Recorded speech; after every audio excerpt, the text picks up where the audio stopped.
Welcome to ProtectMV.org, the Nevada Conservation League Education Fund's website for our top 4 conservation issues. I'm Kyle Davis, Policy Director, and I want to tell you about our priority of creating clean, renewable energy jobs in Nevada.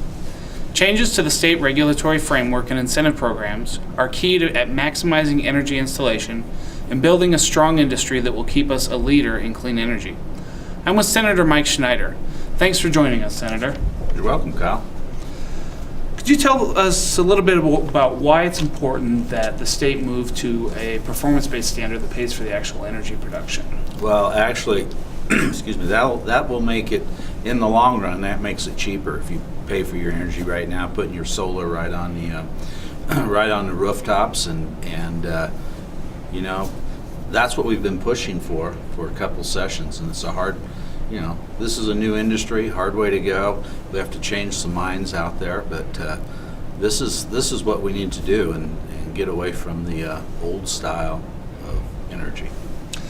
I agree, and I think that the nice thing about that is it'll also be more efficient for the ratepayer, that we can get more solar on roofs for less cost, really. Well, absolutely, and you know, California's tried the 1 million rooftops and all that, and they haven't got there yet, but you know, I think Nevada, we're just primed perfectly to do that. We have a power company here that's now getting on board and understanding what this is all about, and there's a possibility, even with my discussions, that possibly, you know, MV Energy may go into the leasing business and leasing solar rooftop things, and helping the customers move in that direction. That's great.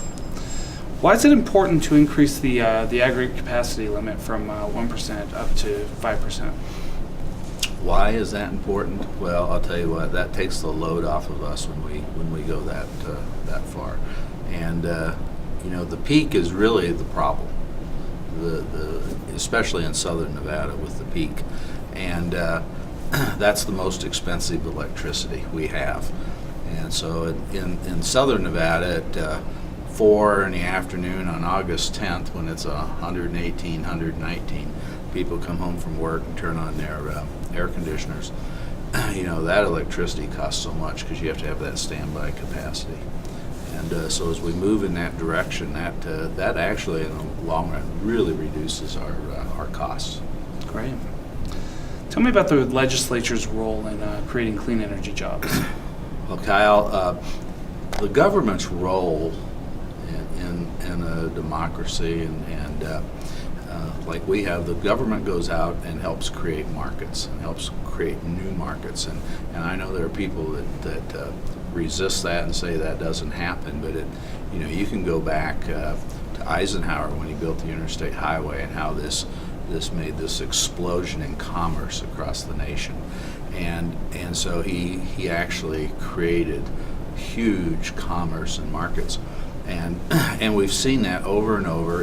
You know, with the space industry we've had, where all the spin-off items from the space industry have created new markets and more jobs, and that's direct investment from the federal government, and that's what we're going to do here. And the federal government and the state government are working hand in hand right now to create this new industry, as we have to move away from fossil fuel. And so we put some mandates out there so that the businessmen know that if they make these investments, that their money will be protected. Great. All right, well, thanks for being with us. We appreciate it. Thank you.